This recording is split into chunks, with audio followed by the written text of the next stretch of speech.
Good morning. And now we move very much into our era. It's the early days of photography. It's absolutely incredible how these inventions have taken off, and in a very short period of time, we'll see how people are really handling them and using it to the best. So very interesting subject. And I assume I'm gonna have, yes. So a few dates, because not, it didn't happen in the vacuum. They were obviously researchers to try to get that photograph. Yes, please silence your phones. And we can see that in 1717 already, a German professor of the name of Johann Heinrich Schulze found that silver salts darkened when exposed to light, but he could never get it as a permanent image. So it would fade away very quickly. In 1800, Thomas Wedgwood makes sun pictures by placing opaque objects on leather treated with silver nitrate, and the same thing, resulting images deteriorated very rapidly. It's with Nicéphore Niepce that we come with the first results, more permanent results, with his first invention as far as photography is concerned, that is called heliography, where you needed to pose, and we'll go into the process in a minute, for 8 hours before an image was fixed on the surface.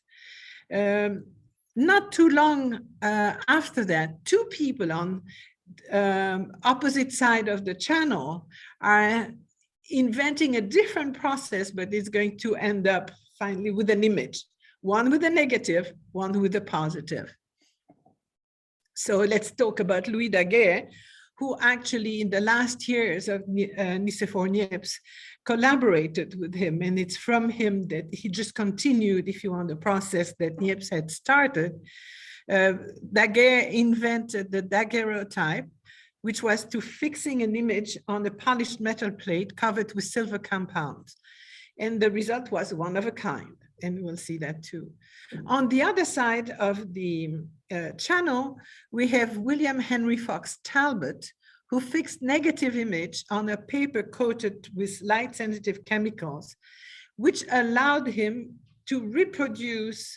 This was a negative, and he was able from there to reproduce in multiple prints. In 1851, Frederick Scott Archer invented the wet collodion process, which really made a giant step forward in the whole printing process. And then we have in 1884, George Eastman, who developed the technology of film to replace photographic plates. And then 1907, we have the first color pictures with the brothers Lumière in France, with what it was called at that time, the autochrome. So let's look at them. Each of them are very interesting personalities. Joseph Nicéphore Niepce was born in Chalon-sur-Saône in France in 1765, which means it's before the revolution. We have to try to see where it is.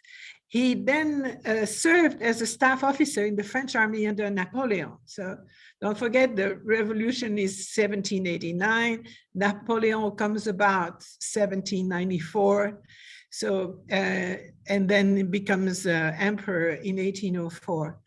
In 1807, Niepce invented and patented the pyréolophore, with his brother Claude. These two were what we call gentlemen scientists, as many people at that period in the States, in England, whatever. These were gentlemen who had some monies, didn't want to work as a lawyer or a doctor or something else, and were using their monies to try to invent things. That was really their life. In 1818, Niepce became interested in the ancestor of the bicycle that had been invented by a German guy, Dres, and he called it the velocipede, which brought the vélo in French, which is the same as a bike. But before 1822, he invented heliography, and we'll see some examples of that. Unfortunately for him, he tried to go around and get patents and he was actually more interested in his pyréolophore than in his heliography, and literally got ruined by trying to market his invention. So he died in 1833 unexpectedly of a stroke and completely ruined. His brother had died before him. Here you can see his house in Chalon-sur-Saône, and then a picture of the pyréolophore, which was probably the world's first internal combustion engine that was actually built. It was invented and patented by the Niepce brother in 1807. This engine ran on controlled dust explosion of lycopodium powder and was installed on a boat that ran on the River Saône. So they really tried, as I said, to patent that. They went to England, the brother went to England, tried to market it, it didn't work. And he died in England, actually.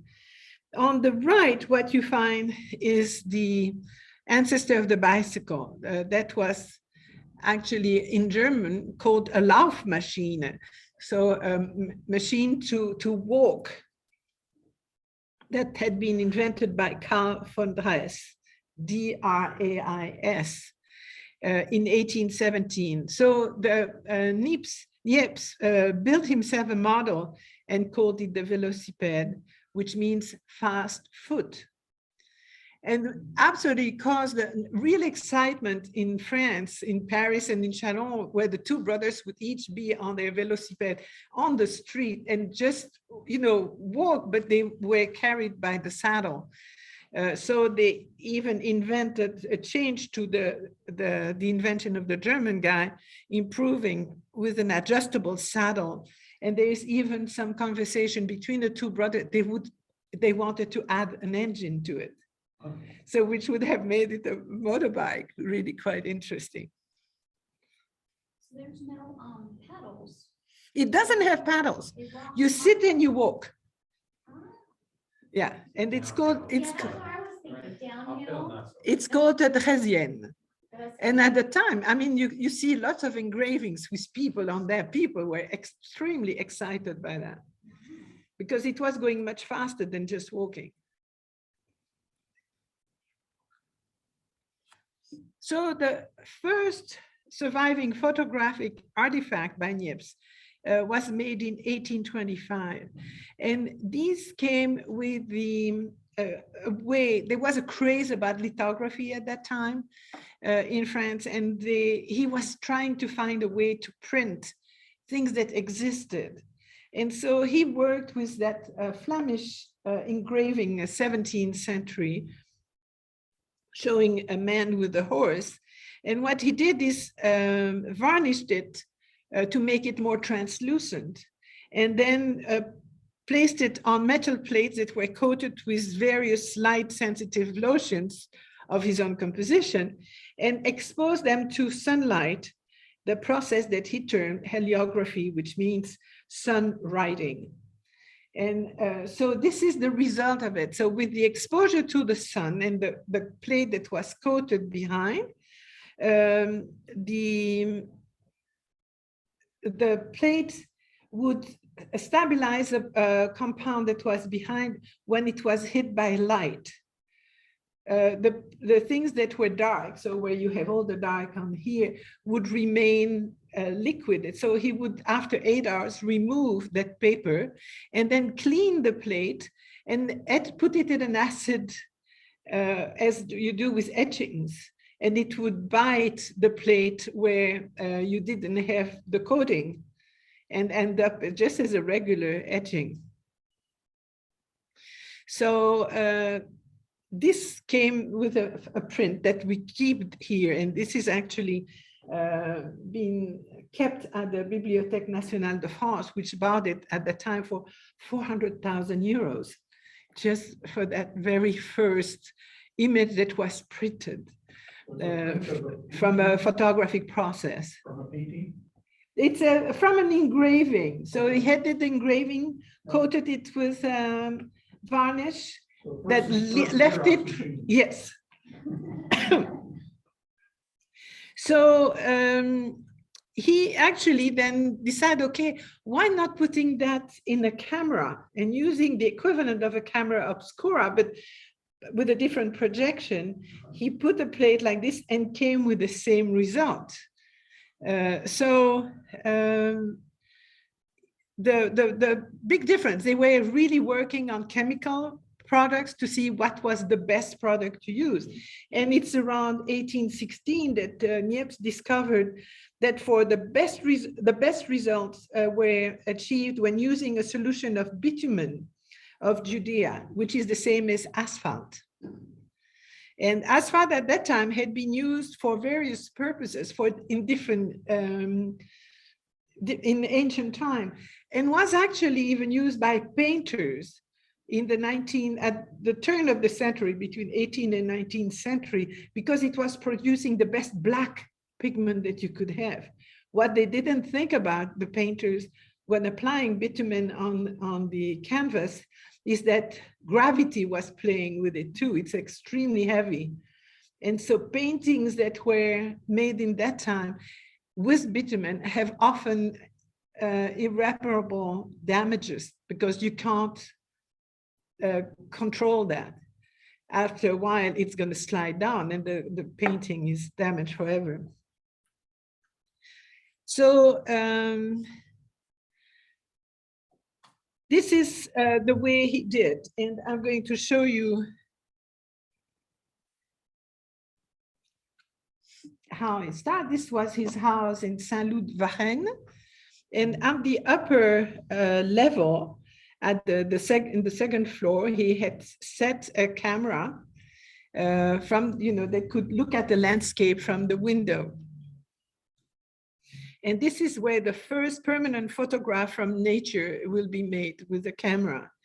So he coated a pewter plate, pewter being an alloy of tin, copper, and lead, with the same solution from his previous experiment, including bitumen, and placed the plate into the camera that was looking out from that upstairs window in his house. After an exposure of at least 8 hours, the plate was washed with a mixture of oil of lavender and white petroleum, dissolving away the parts of the bitumen that had not been hardened by light.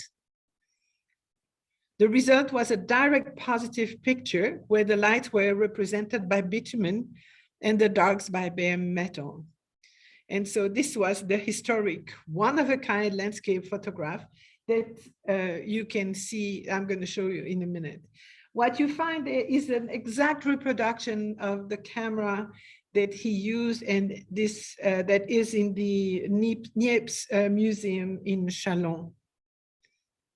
So here is that very first photograph. So to enhance the picture, he then used some vapors from heated iodine crystals to darken the silver and heighten the contrast between the light and the dark. This is an enhanced print, if you want, a reproduction of what you have there. What is interesting, so that method is going to inspire Louis Daguerre, who we'll see later, who is going to modify that with a mercury vapor development process. And so at that time, Daguerre and Niepce were partners.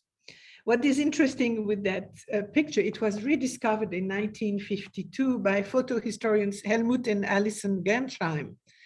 And it had been described. And so they found it and they donated a few years later to the University of Texas at Austin. So if you go there, it is in view. And you can see it's framed and put there. So what you see, and that was the problem for every first photographers, is the idea that once the image was caught, if you want, because of the exposure to the light, it was fading rapidly. And so they had to find a way to fix the image. As you know, if you've ever done any printing yourself, you know that you have to, once your result is there, you quickly fix it before it darkens furthermore. And so when they talked to the historian in saying, you know, is the image so deteriorated that it's so dark? He said, no, it was just underexposed. So he should have waited more than 8 hours to really come to a good result. And here you can see the actual camera by Niepce, and the framed image, the paysage with figures. This is actually a heliography on zinc that came later. So let's look a little bit at the comparison between our eyes and the principles of the camera. So if you look at the picture of your eye on the left, you see that the light is primarily focused by the cornea. And so that's that front surface of the eye, which acts like a camera lens. The iris of the eye functions like the diaphragm of a camera. It controls the amount of light reaching the back of the eye by automatically adjusting the size of the pupil. As you know, how it's dilated at night, and it becomes much smaller if you are in sunlight. The eye's crystalline lens is located directly behind the pupil and further focuses light. And through a process that we call accommodation, this lens helps the eye automatically focus on near and approaching objects like an autofocus camera lens. So the light is focused by the cornea and crystalline lens and limited by the iris and pupil, then reaches the back of the eye, the retina, which is that light-sensitive inner lining of the back of the eye, which acts like an electronic image sensor of a digital camera, which would be the film, if you want, in the sense, in the old system. The optic nerve then transmits these signals to the visual cortex, and just as in a camera, it comes with a reverse image. It's upside down.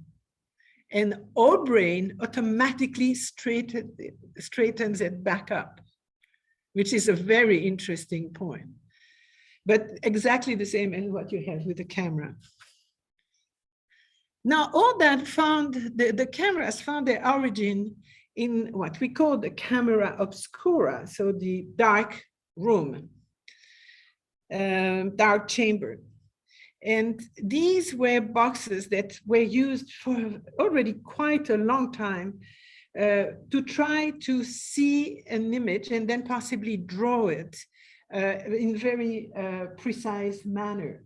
So you have a pinhole at the front. The image is caught, if you want, through the pinhole, and it's projected in reverse against the surface. And then you can play with mirrors within the box to have it come to the upper surface. And then you can just draw on it. If you have a paper that is kind of transparent, you can then retrace what you see projected on that upper surface. This is actually optical phenomenon that was known for to the ancients. Both Aristotle and the Chinese philosopher Mozi mentioned it. But it's really for a full account on how it worked, you have to arrive in the 11th century when the Arab scholar Al-Hazen described a working model. But then it became a popular tool during the Middle Ages and the Renaissance. We know that Leonardo da Vinci knew about it. And then many inventors started working with lenses to make the approach easier and the images more refined, because at first it was kind of hazy, but then they became with a system of lenses to biconvex lenses to brighten the image. The astronomers used it to protect their eyes when observing the sun and solar eclipses. And as we know, the artist employed it as an aid in portraiture and landscape painting. the most known, and not especially always with the camera obscura, but with other devices like the reverse telescope and so on. Vermeer is one. Canaletto in Italy used it, and many others we know more and more of. Now, you can have very large camera obscura, and these are examples, for example, of very large cameras obscura, where you see now how it is projected against that surface, and then the painter is on the other side tracing it. So he could see the portrait of that woman, but in reverse, projected on the canvas. And on the other one, you see how he does a landscape the same way. We have actually proofs of what Canaletto did in Italy. And if you ever look at the landscape by Canaletto, you know how precise they are. They're actually real projection of what he sees. It's quite remarkable. And we know absolutely that he would sit on the bridges in Venice and use a camera obscura and then worked on different landscapes. So here, for example, you have two examples of his drawings and the painting that came out of there, drawings that were achieved through the camera obscura. I'm misunderstanding. So did he have like something that went right onto the image, and so he drew? He drew, yes. Okay. Exactly. So here is actually his camera. Oh. That's the camera obscura that he was using himself, and which is in the Galleria dell'Accademia in Venice. This became a very popular thing. So in the 19th century, we find even here camera in stereophotography. You can see you had to go up there and you would close the door, and then you had these pinholes that would project the landscape on the opposite wall. And you can see on the beach in Ocean Grove in New Jersey. The little building that you see there on the right on the beach was a camera obscura. So let's look at the other side of the channel. And let's meet William Fox Talbot, who was born in Mulberry, Dorset in 1800, was educated at Trinity College in Cambridge, and obtained all kinds of awards that were very often related to inventions of his. On the 25th of January, 1839, he asserted priority of invention based on experiments he had begun in early 1834. And this was just after that Louis Daguerre was announced, his invention of the daguerreotype was invented, was announced just before Talbot actually did it. Literally a few days difference. It's incredible when you think about it. So at the Friday evening discourse at the Royal Institution, Talbot exhibited several paper photographs he had made in 1835. And within a fortnight, he communicated the general nature of his process to the Royal Society, followed by more complete details of a few weeks later. The problem when Daguerre came to England, he tried to already explain his invention to the British, but he refused to give any detail on how it was obtained. And so it was not a success. And so they realized very quickly that though both were photographs, they were a different, the result, the process was very different. Talbot had started by when going to the Lake Como in Italy, he had seen for the first time a camera Lucida in use. And this is very different because it's not really a projection. What you find here is that you look down at the drawing surface through a half-silvered mirror that is tilted at 45 degrees. This imposes a direct view of the drawing surface beneath and a reflected view of a scene horizontally in front of the artist. So he has something that is reflected on the surface, and he draws on that reflection. It also produces an inverted image, which is right, left, reverse, not upside down, but right, left, when turned the right way up. Also, the light is lost in the imperfect reflection, and no image is really projected, if you want. It's just, so if white paper is issued, the superimposition of the paper with the scene tends to wash out the scene. So it's much better to do it with a color paper. So Talbot tried to reproduce landscape using the camera Lucida. He was apparently a really bad draftsman. And so for him, that was a way of cheating, being able to do it. But he needed to draw when he was using that process. And so he didn't care for it. And he decided he was going to try to find another way of obtaining lasting images. He came with something that those of you that have studied photography a little bit do always at the very beginning. It's that kind of the photogenic drawing is you expose on sensitive paper, you put some objects on it, and with the exposure to light, you're going to have the contour of the object on the sensitive paper. So when he returned in January 34 to his home in Lacock Abbey, he started to experiment to the idea that what he had found in Lake Como. And so the process, he used a sheet of fine writing paper coated with salt and brushed with a solution of silver nitrate, darkened in the sun. And then a second coating of salt impeded further darkening or fading, which is the fix of the thing. So he used this discovery to make precise tracing of botanical specimen, as you can see on the left, or lace, as you can see on the right. And this is literally the sun hitting a sensitive paper with an object on top, and so obtaining the contour.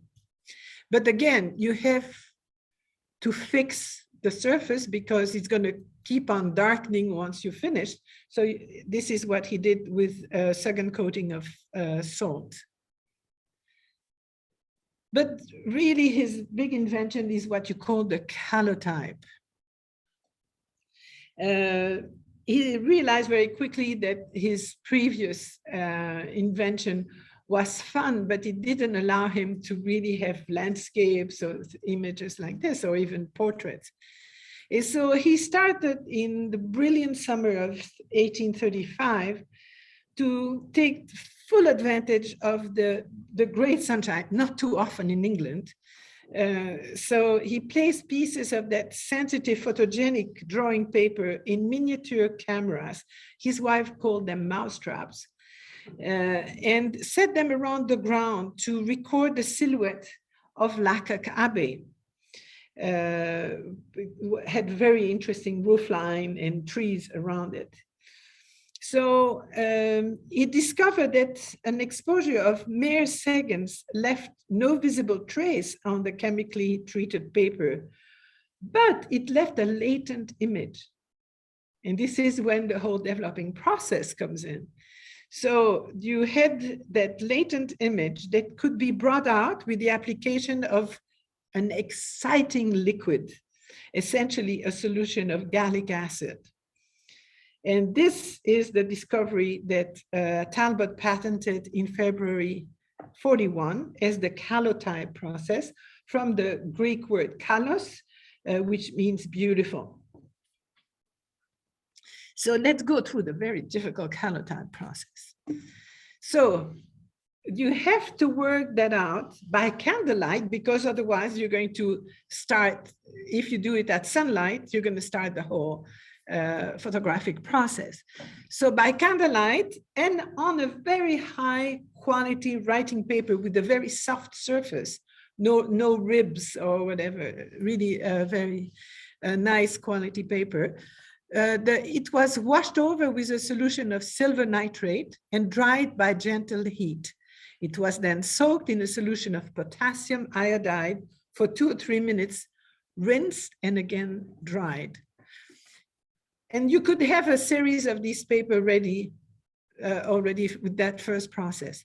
But just immediately before taking a photograph, the paper was soaked in a fresh solution of gallonitrate of silver and left to sit for about 30 seconds and then dipped in water. And then it was partially dried in the dark. He found out that it had much better result if it was slightly wet than if it was completely dry, often using blotting paper. And under near total darkness, that sensitive calotype paper was loaded in the camera. It was exposed to the scene sometimes for as little as 10 seconds, usually for a time closer to a minute, and sometimes, particularly for portraits, for tens of minutes. And then you had that invisible latent image that was formed under the action of the light. Now, a fresh solution of gallonitrate of silver was washed over the sheet of paper in a darkened room. It developed a visible image, usually within a few seconds. When it was developed far enough, the paper was washed over with a fixing liquid, either potassium bromide or hypo, as it is often used, still hypo is used nowadays. Washing and drying completely the process, and you come with a negative image. Now, once you have a negative image, you can reproduce that in multiple prints, which Berger didn't have in his process. So the printing paper was first soaked in the solution of common table salt, dried, and then brushed on one side with a solution of silver nitrate. The dry paper was placed under the finished calotype negative, sandwiched under glass, and then placed in bright light for about 15 minutes. And then you had your print. So it was fixed again, you had to fix it, wash and dry. And you obtain then a positive image. So the invention by Talbot is much closer to what we did for a long time. We can't talk about it because we're working with digital now, but with the traditional photograph process. His big mistake was that instead of giving his invention to people, he patented it. And people, not the regular people, but the professionals had to pay to use his process. And that slowed down everything, whereas, as we'll see with Berger, he showed it to the Academy in France, and the state bought it and offered it to the world. And then it was used everywhere. So here is the earliest photograph of a human figure on paper. That was his footman, and he had to stay like that without moving for a few minutes so that it would come. And often with the kind of product that he was using, you ended up with that coloring, kind of reddish finish. Now, all these processes were improved upon, and you find later on, he really worked on it. These are some photographs that he did just a few years after he patented the thing. And you can see how already beautiful they are with the portrait of Neville Story, masculine artist, and then the Miss Horatia Fielding, the half-sister of Talbot at the harp.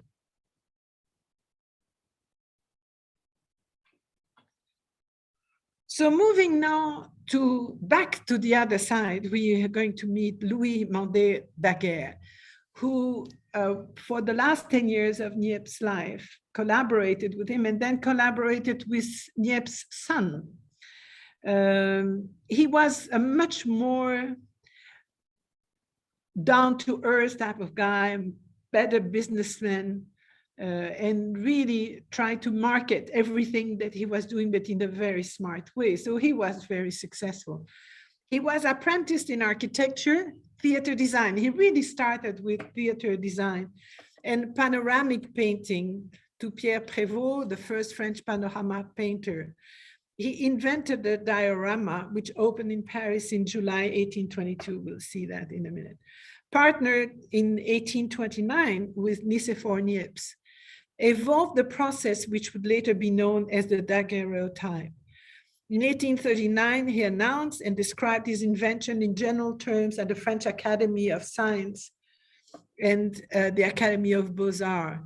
The daguerre's rights were acquired by the French government in exchange for lifetime pensions for himself and Niepce's son, Isidore, which was very smart because he benefited. But then, as I say, on 19 August 1839, the French government presented the invention as a gift from France, free to the world. Daguerre's name is one of the 72 names inscribed on the Eiffel Tower. So try to find it if you go to Paris. So here's the idea. So you first clip the corners and bend the edges of the plate. So you start from here. Then you polish the plate, and then you put the chemical to sensitize the plate. You put it in the camera, it's exposed, and then you have to go through the developing process, fixing, gilding, and then sealing the casing and other display option. But you only get, as a result, one of a kind. It's a positive. So each of these plates are one of a kind. And I can't believe it. I used to have a whole series of that coming from my family.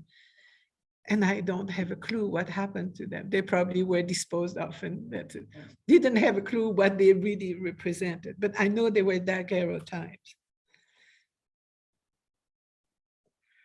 And these are two of the first daguerreotype results that you find. This is a still life with plaster. It took 8 hours exposure. With Niepce, it was 8 hours exposure. Daguerre reduced the exposure to 15 minutes.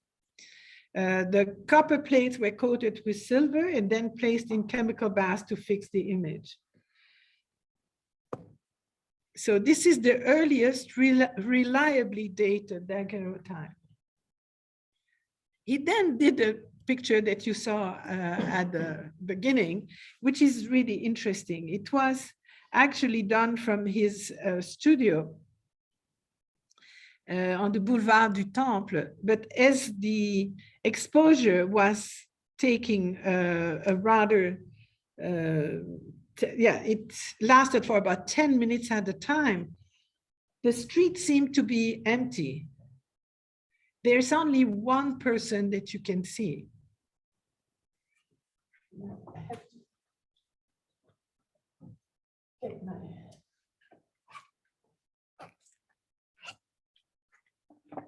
And the only person that you can see is here at the corner. And why is that? Because he's the only one that didn't move for 10 minutes. All the carriages and the horses or people walking moved away before they could be, set on the plate. And so he was a shoe shiner. Yeah. And so he was there waiting for people to come and shine their shoes. So he was waiting, shoe shiner. So this is the very typical, you will see that picture regularly. This is really the typical result of one of these early pictures where any movement cannot be taken. Anything that moves is not going to be caught. Why So do you have to cut the corners of the paper? it's to assume to be adapted within the camera. So he exposed a thin silver-plated copper to the vapor given off by iodine crystals, producing a coating of light-sensitive silver iodide on the surface. And then it was put in the camera. In fact, if you want to compare two things we know, it was like a Polaroid, where you only have one image that comes out.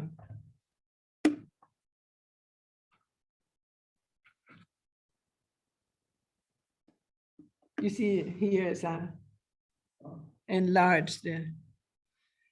the shoe shiner. So from there on, we see an explosion of images. And these are images made with daguerreotype process. This is one of the early Abraham Lincoln as US congressman, made by Nicholas Shepard in the US from Springfield, Illinois. And here you have just a daguerreotypist displaying all the daguerreotype in the cases. This became very popular, and people would go and get their photograph, and they have beautiful casing with copper or silver, frame with velvet casing. It really wonderful, just as the one that you see here.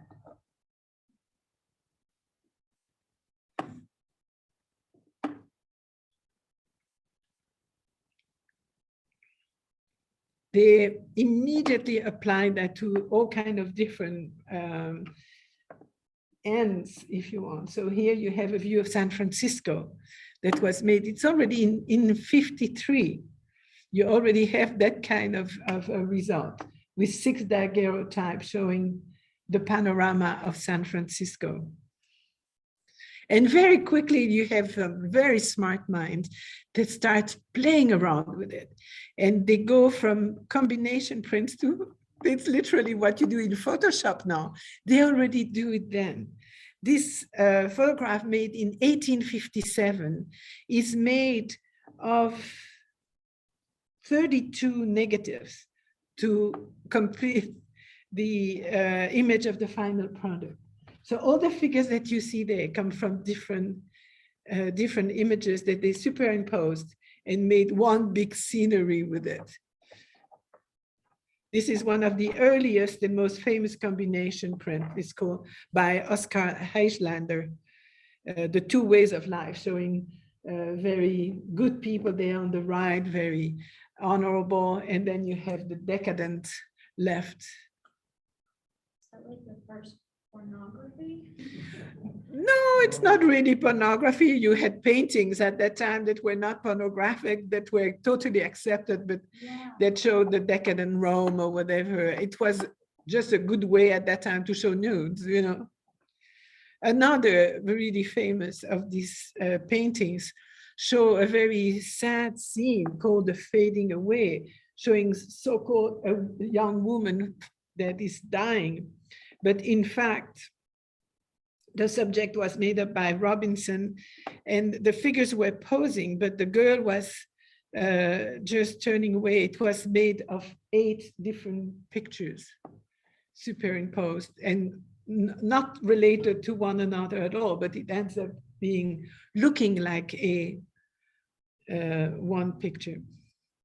So it's very interesting to see how the mind of people work, is that you have these people that suddenly come with these type of ideas of immediately using that new invention to come to their terms.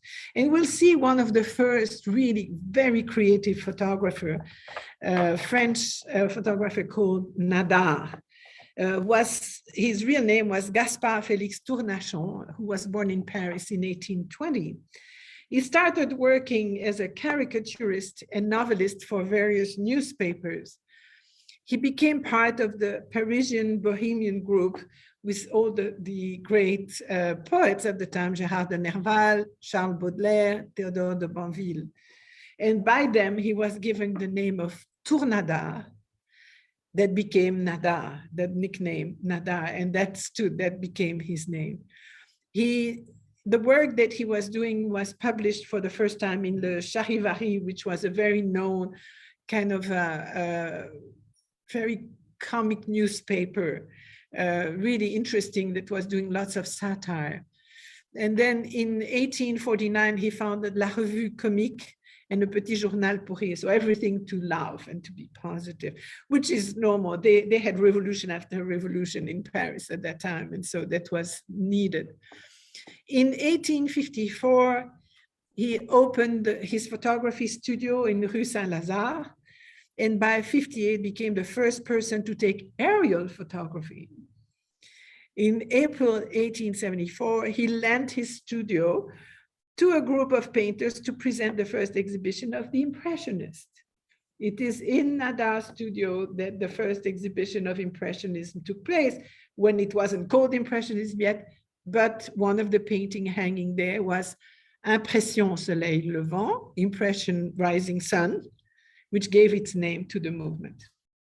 And he died at the age of 89 in 1910 and was buried in the Père Lachaise cemetery where all known people in Paris are buried.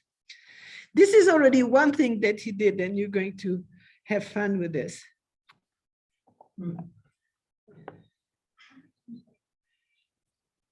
And this comes from a series of photographs that he took that are there. And by just flipping them or using a machine, he comes with that result, which is almost the first animation. What year is that again? Mm, Approximately? it must be 1880 or something like that. Shown by Daumier, who was a friend of his. He shows Nadar élevant la photographie, so Nadar elevating photography to art. And it's showing Nadar in his hot air balloon on top of Paris. His hot air balloon was called the Giant, Le Géant. And so this is a caricature of Nadar taking the first aerial photography of Paris. And that was in 1863. And here is the first photograph of Paris seen from the hot air balloon. And then a self-portrait in a balloon of Nadar. He brought that balloon everywhere, in Belgium, in Germany, had catastrophe with it too. The Giant was badly damaged at the end of his second flight. And so he went to Liège and did also a demonstration with his hot air balloon. So again, these are minds that work in so many different directions.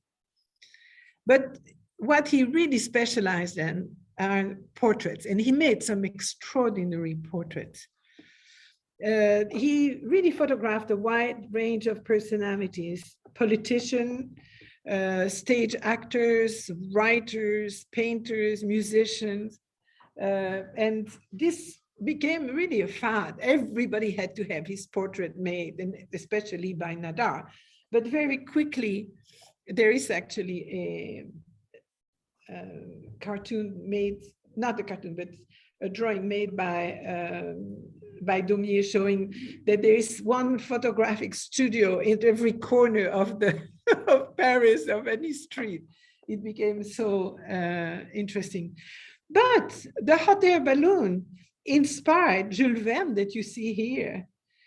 Jules Verne, in his 5 weeks in a balloon, that is because of Nadar that he wrote the story. He was also the inspiration for the character of Michael Arden in Verne from the Earth to the Moon. So at that time, Verne was the second most translated author in the world, just after, between Agatha Christie and William Shakespeare. But here are some other people that he photographed. So on the left, you see the photography of Honoré de Balzac. The photography has been retouched, but he was also, don't forget, a caricaturist. So next to it is the caricature of Balzac, who was such a very particular character.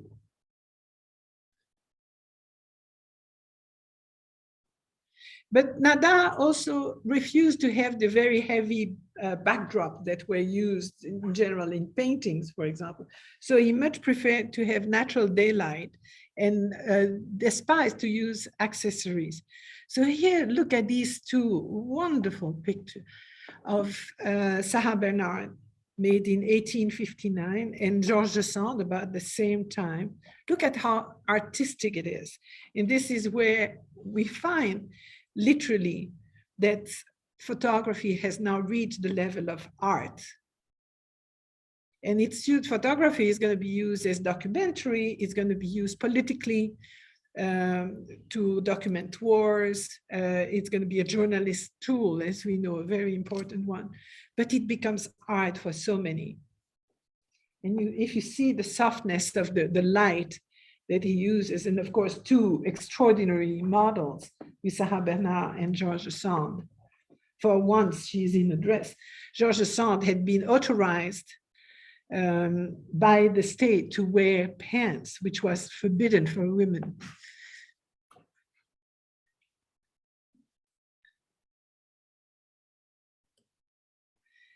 And then Alexandre Dumas, he was Nadar's boyhood idol. And Nadar's father, who was a publisher, had published Dumas' first novel and play.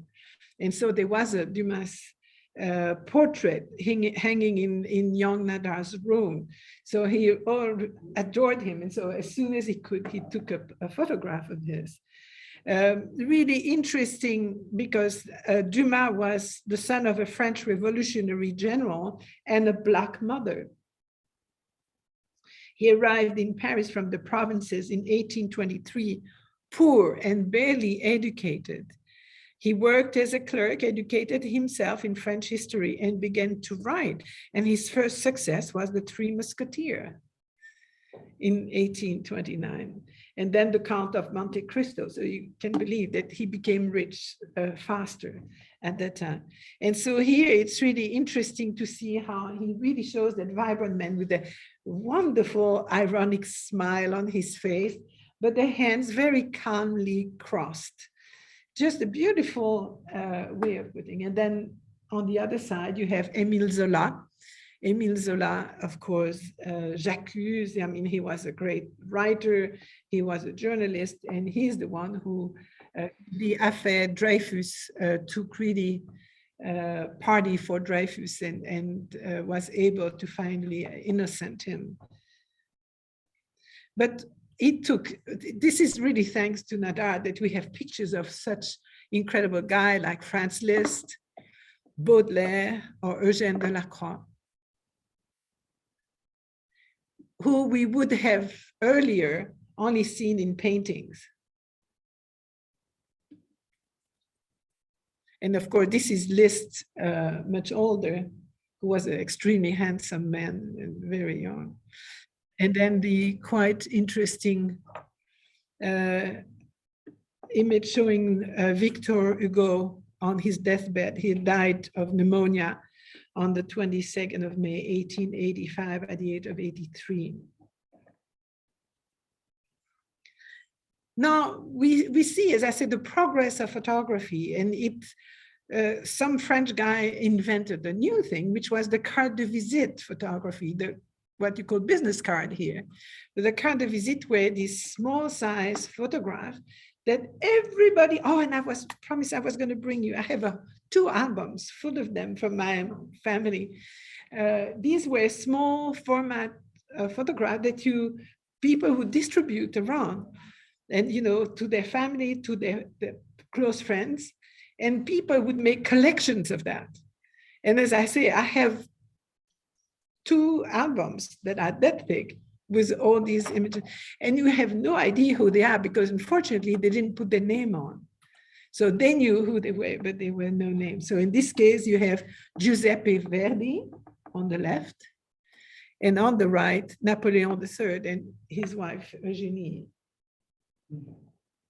And that invention was by Disdairy, who is going to develop that carte de visite photography in 1854. And this novelty spread throughout the world. Everybody had to do it. Everybody that had the means had to do it.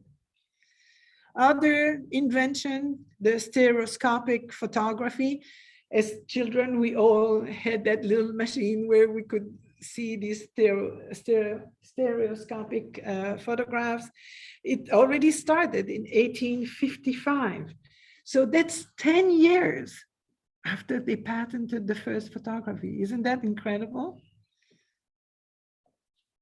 And you can find, look at here, on the painting, company of ladies watching stereoscopic photographs. And on the right, a new machine that they call the Zeiss Panorama, that were multi-station viewing apparatus and set of stereo slides. So people would buy a seat and go and look at all these photographs. I'm amazed by how quickly it took on. Here is, for example, a really nice view of Boston with the stereoscopic card.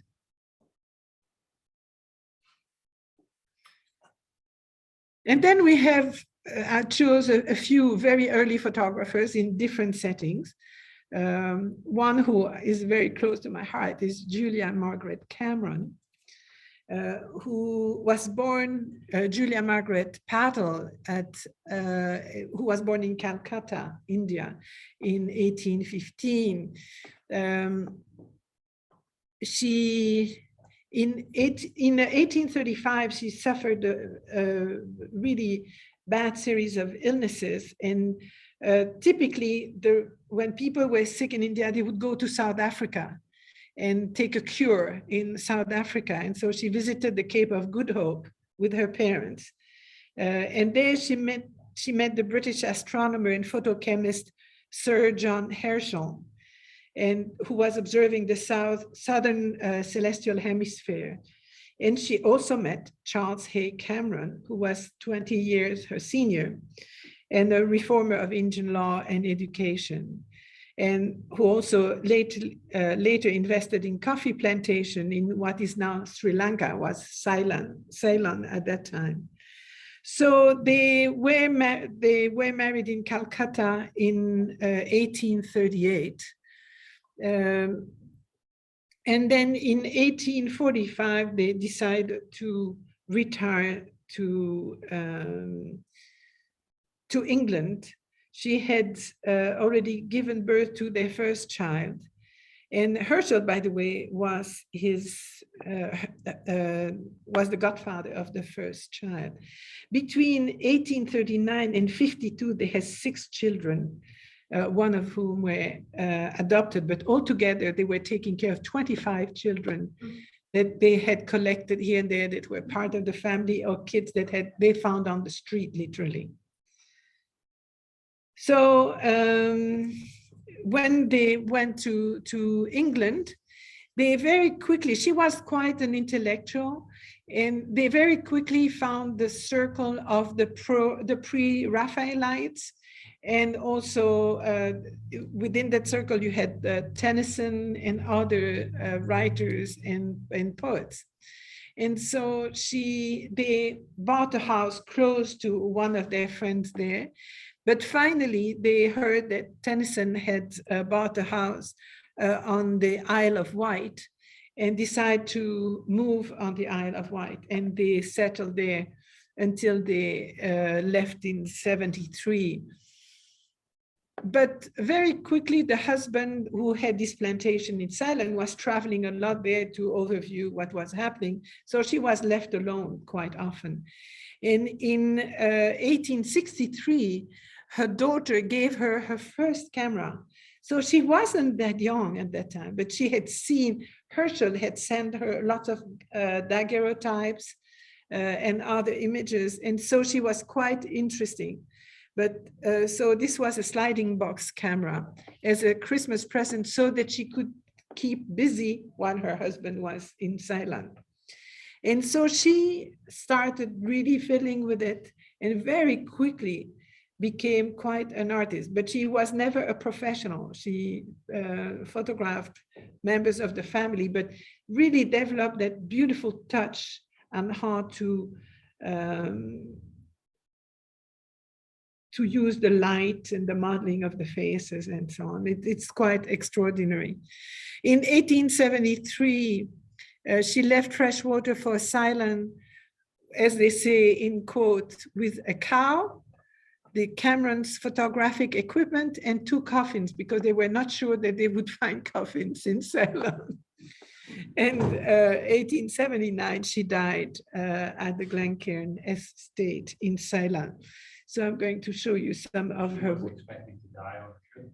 No, to die in Ceylon, and they were not sure that they could find proper coffins in Ceylon. At that time, it was pretty wild. You have to read. So these are some of the pictures, and I'm sure some of you, these are familiar to you, but quite extraordinary. The Whisper of the Muse. And the composition is so beautiful. And again, the light, very, very nice.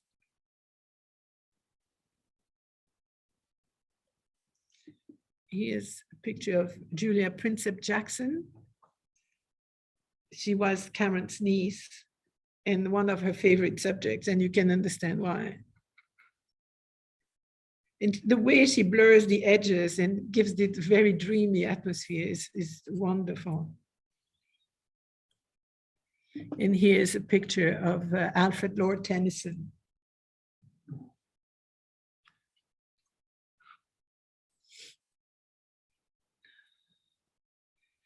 One that you might be more familiar with is Matthew Brady. And of course, Matthew Brady, who was born in New York, moved to Saratoga in New York, where he studied painting with William Page. And then the two of them traveled to New York City, where Brady met Page's former teacher, who was Samuel Morse. And Samuel Morse was introducing the daguerreotype in the US at that time. He had been to France, had met the great guys there, and was bringing the process in the US. And it's really him who did. So Morse did more than just do the Morse language. So in 1844, Brady opened his own photography studio. And in 1861, he very quickly realized he was doing lots of portraits. And once the war started, he sold a lot of visitors' cards of people going to the war, so that they had the memory of these people. And but he very quickly realized that he should document that war, and went high up all the way to Lincoln to receive the authorization to document the war. And so with a whole group of assistants, he received that permission in 1861. And this is the work that he's mostly known for, is what he did there. And unfortunately, the permission came with the idea that it was at his own expenses. So he spent a lot of money with that. And once he came back, when the war was over, he was hoping that the state would buy him his pictures, and they didn't. And he bankrupted. And finally, Congress gave him some money, about $25,000 at the time, but it was not enough to cover all these expenses he had. And so in 1896, he died bankrupted and penniless. Here's a picture of Brady wearing the long coat with the saber that had been awarded to him by the New York Fire Zouaves. And of course, the known pictures of Lincoln, the Cooper Union portrait, and on the right, Robert E. Lee. But what he's mostly known for are these pictures. Unfortunately, his eyesight was going down at that time. And so most of the pictures were directed by him, but made by assistants. And so this is under fire with a battery before Petersburg, Virginia. And they're going to see, actually, within that circle is Brady himself with the head, the straw hat. And a very famous picture here too, of the dead Confederate soldier.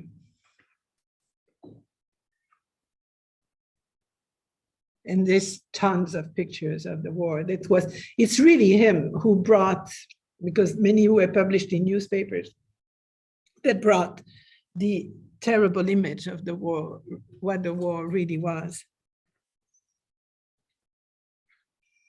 Now, the last interesting figure is Edward Muybridge, born in England as Edward Mugridge. He emigrated to New York City at the age of 20 and moved to San Francisco 5 years later. In 1860, he suffered a head injury in a violent runaway stagecoach crash at the Texas border, and that left him really handicapped for months and months. He really couldn't do, he had terrible headaches, he had double vision, horrible result.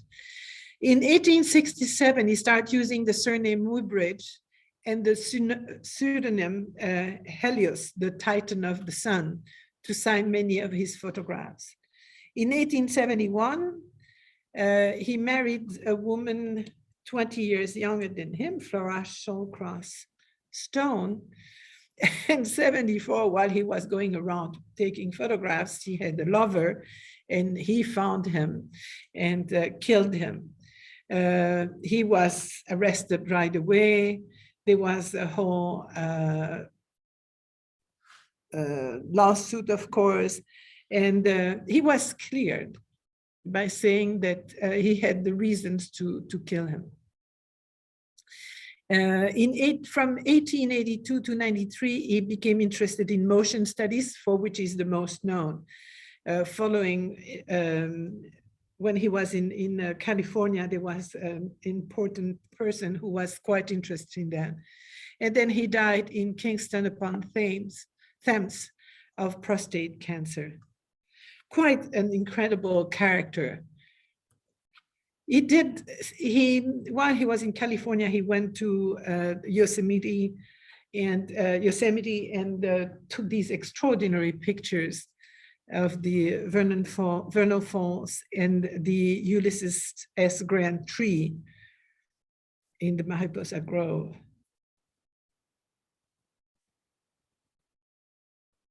He lived again on taking these famous business cards in the US and stereographs. He worked on that and was selling that. But he became very known for that panorama of San Francisco in 1877. But what we typically know him for are these famous photographs where it's only through his system that they were able to assert how a horse was running, because they were running so fast that people, if you remember the early pictures, when they gallop, people showed them off the ground with the legs fully extended. This proved that this was not the case. The only time where they were off the ground were actually when their legs were regrouped and not when they were extended. And to do this, he had an array of 12 cameras that were at regular distance with somebody at each of the monitoring the camera. And there was a system of wires across the place where the horse was running, where he would catch the wires and trigger the camera exactly at that time. And so he is the horse in motion. It's really a really, really known example. Now he expanded that to human beings. And there we're going to find it was considered pornographic at the time. But it's interesting. He did all kinds of things, people in motion. And you have here, but then in the nude. And so it's really interesting showing how a woman plays, I don't know how you call that, the leapfrog. And the boys down below, also to analyze the movement.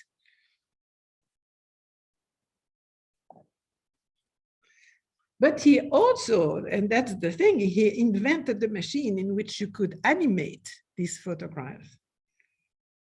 And if you go on the net back, you can find many, many more of these animations. He called that the zoopraxiscope. That's an early device to display moving images. And he ended up being almost the father of cinematography, because this is the result that you had with that zooscope.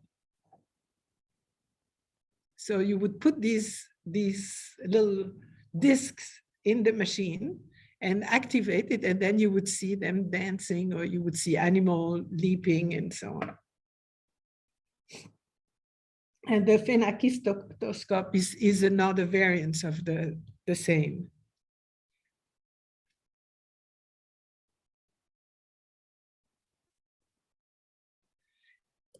So as we said, finally in 1880, George Eastman, aged 24, set up Eastman Dry Plate Company in Rochester, and first half-tone photograph appeared in a daily newspaper, the New York Graphic. And so here we have now the whole evolution of regular photography as we've known it, though unfortunately Kodak went dead in the 90s. But that's a very rapid evolution from one camera to the other, where you have the folding pocket. I still had one of these folding. I found that in the flea market. These little cameras, and then you had the Brownie #2, which was a very famous. What? Did you take a picture with it? No, because you don't have the film to put behind it. You have the camera and so quite interesting to see in 1888, first Kodak camera containing a 20-foot roll of paper to take pictures. And then in 1889, he improved Kodak camera with a roll of film instead of paper already. And in 1900, the Kodak Brownie box was introduced. And then at the end, we have the Frères Louis and Auguste Lumière. That's another story, very important people that invented the autochrome additive color process in 1907. And I'm bringing you to illustrate that. You have the two brothers on the right, and Monet, Claude Monet, in his Giverny garden in color. So I hope this has given you an idea how incredibly rapid that evolution was. Next class, and I didn't put the slide, but we'll have, in 2 weeks, we'll have the Realism in France. And so we'll look at Courbet, Millet, and other realists of the time. I hope you've enjoyed this class, and I hope to see you again. So if you have questions, I'm going to open the up. Why did that disappear now? Never mind. So if you have questions, please ask. Thank you so much. Any question? Let me stop the recording. Yes.